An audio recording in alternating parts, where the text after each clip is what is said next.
Hello and welcome. I am Silvia Hartmann, the creator of Modern Energy, and today I would like to present you with a quite extraordinary story, which is called The Last Creatives. Now, uh, I'm a big fan of creativity, and I have been thinking about and writing about creativity for a very long time. That's sort of my first book on the topic, which is Project Sanctuary. And then I wrote Infinite Creativity. That's quite a tome. And then I've updated Infinite Creativity, and it's due for another update.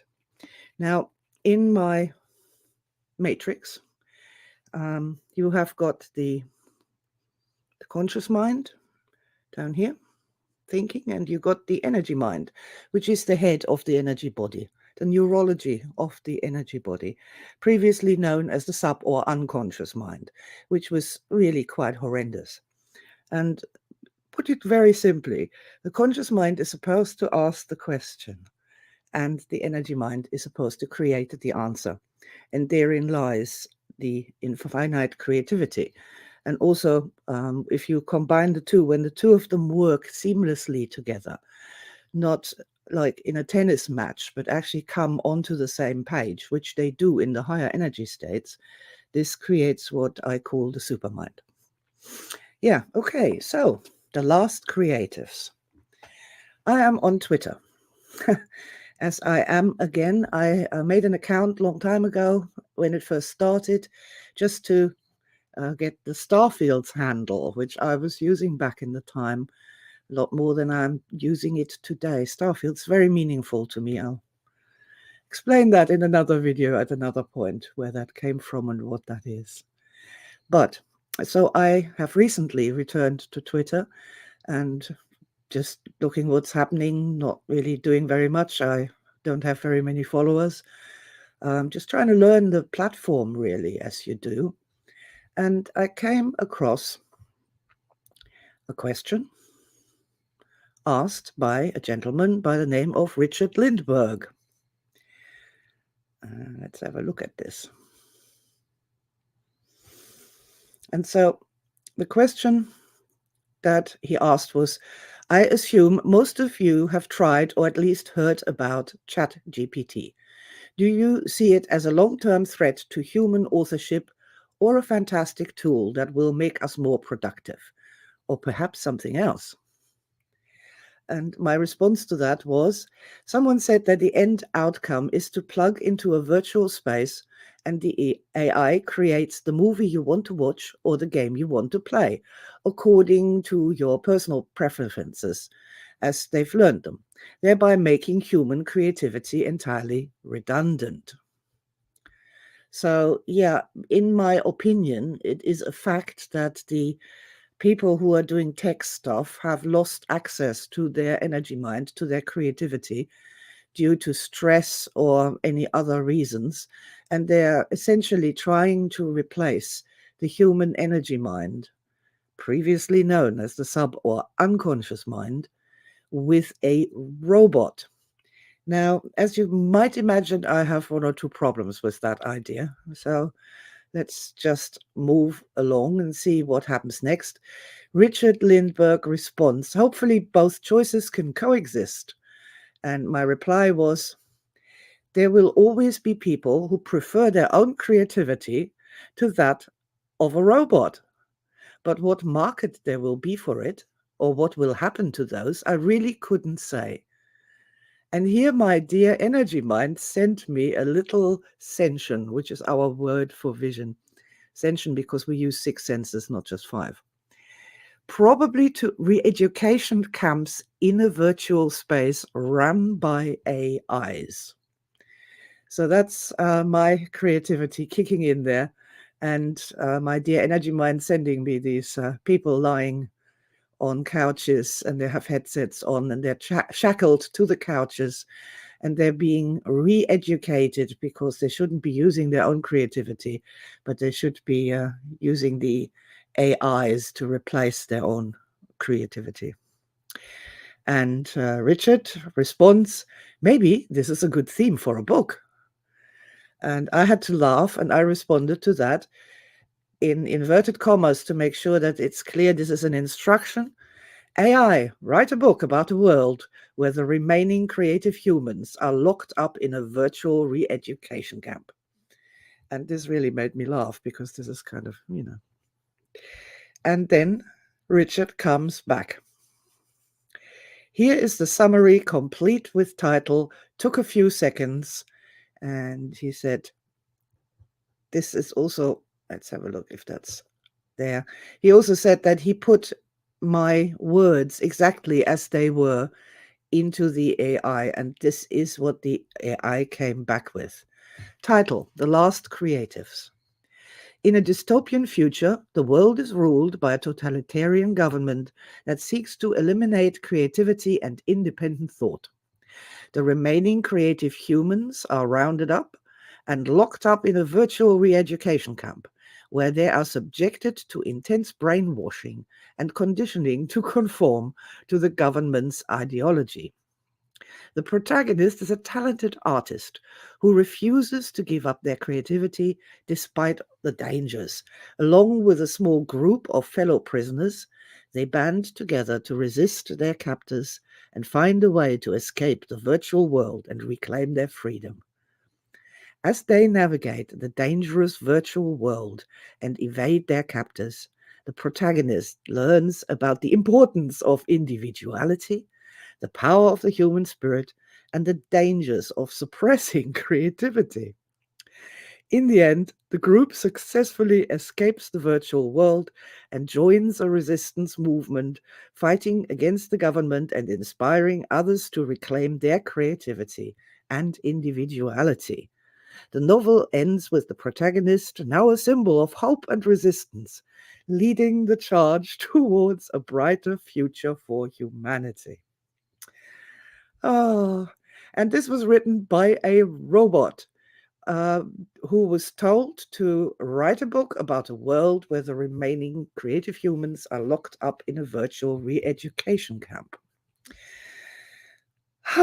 So now, here we are. What now, voodoo? Yeah, this is a really good question, isn't it? I mean, what now? It's a pretty good story for a simple movie. And a lot of people obviously have no access to their creativity. That's the problem, isn't it?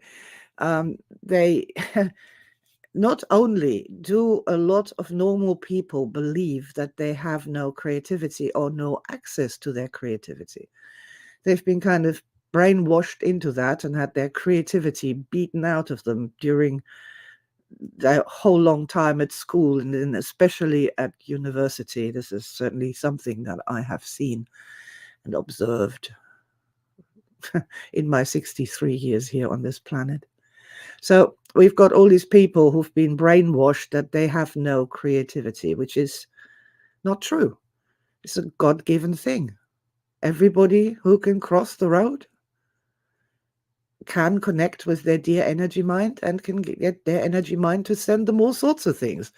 Memories, ideas, relevant stories, all sorts. It's a wonderful thing. And to replace or to try or attempt to replace the natural creative genius that lives inside every single human being with a robot, that's just insanity, hubris, what you want to call it.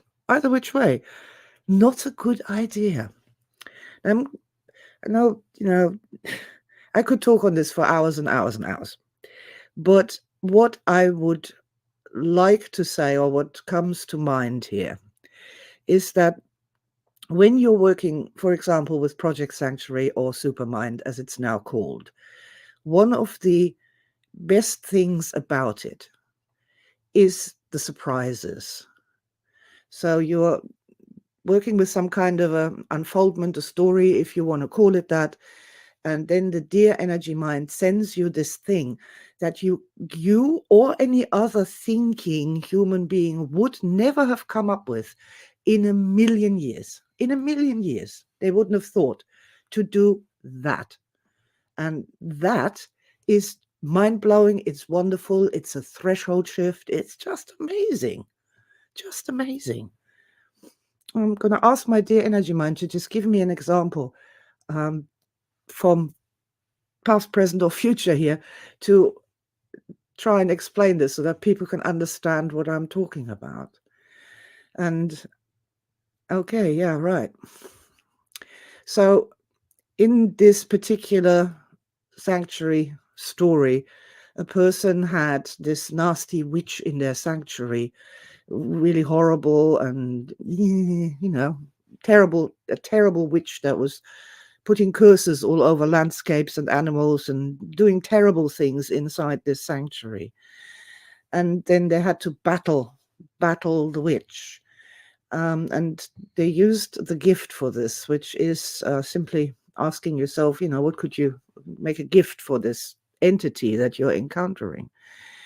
And the gift that appeared was a baby duckling, a yellow baby duckling. And this witch that was throwing lightning bolts of horror all around at the sight of this little tiny duckling, she just shriveled up and became just a lonely woman. And she took the duckling and took it into her heart. Now, the person whose sanctuary experienced that they had an absolute, they just burst into tears and then they started laughing. And then, it had a huge effect on their energy system to have done that. That this horrible witch just shrank down to a lonely old woman who just wanted something to love. And that's the sort of surprise thing that the dear energy mind gives us.